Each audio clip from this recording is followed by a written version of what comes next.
I'm also supporting an across-the-board pay raise for every sailor and service member in the United States Armed Forces.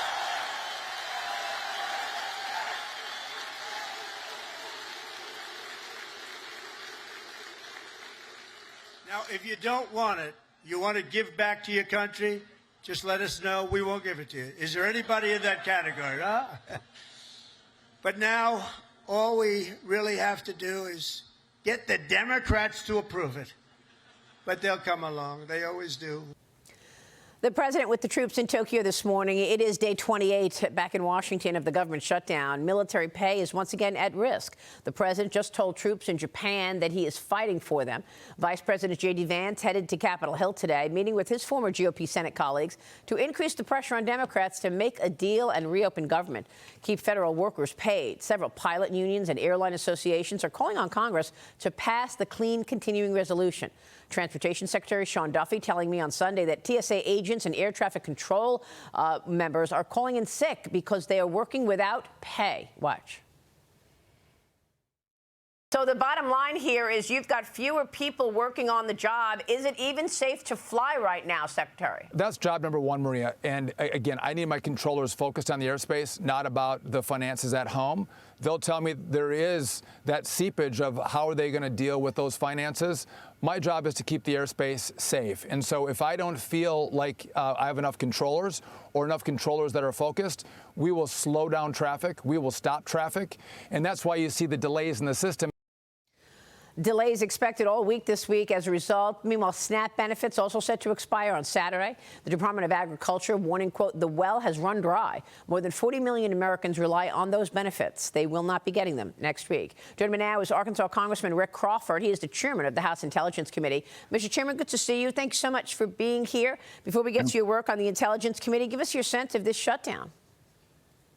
Yeah, you know, you've highlighted some pretty important points there. Number one, I love the president's comments to the military. As a veteran, as a military brat, when you get a pay raise like that, first off, the military doesn't get paid much.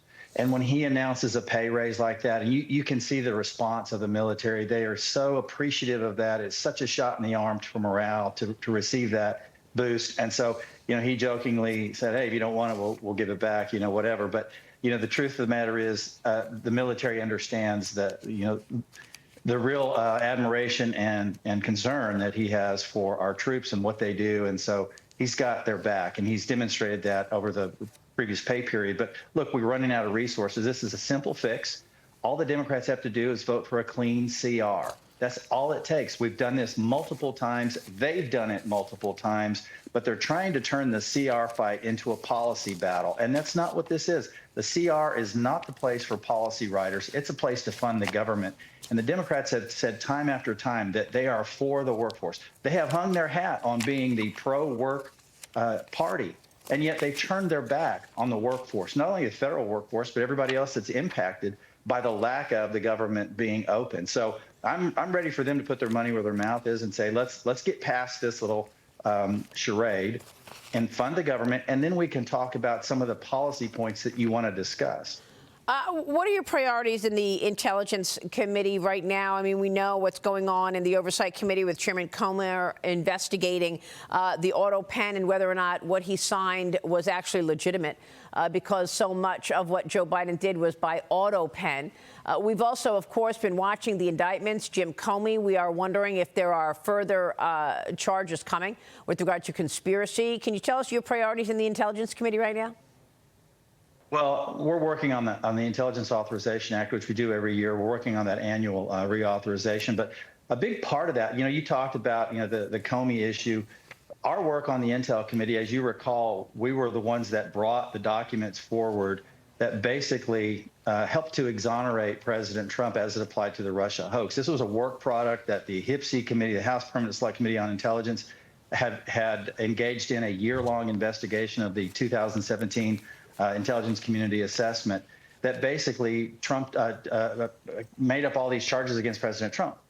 And, you know, our work demonstrated that that was all just a hoax. And so we were able to get that declassified. The American people are aware of it now. We want to make sure that doesn't happen again. And a key provision of that is the Secure Act. That is what reforms the counterintelligence provisions in the IAA so that we don't have a repeat of Crossfire Hurricane. So that's one of the things that we're working very diligently on to make sure that that's a provision that remains in the IAA. Yeah, and of course, we believe that when they raided President Trump's home, they were looking for that report in terms of the details Exactly. of what FBI and CIA did to work together to conspire against President Trump. Real quick on the U.S. deploying the Ford Carrier Strike Group to combat narco-terrorists in Western Hemisphere. Congressman, you not only think this is sending the message to narco-terrorists in Venezuela, but also in China and Russia. Yeah, I think that's really, really important. Obviously, we have the existential threat to the American people of the cartels. We know that. He's taking the appropriate action to make sure that doesn't reach our shores. Yes. But this show of force is as much a signal to China and Russia, particularly China, that's saying, look, we're back. We're going to guard our neighborhood. We're going to partner with our Western Hemisphere allies and make sure that you're not intruding in a belligerent way into our neighborhood. This is a whole of hemisphere approach. And President Trump is demonstrating great leadership to our allies in the hemisphere that says we are protecting the Western Hemisphere against belligerent Chinese intrusion. All right, Mr. Chairman, good to talk with you this morning. Thanks so much, Congressman Rick Crawford. Thank you.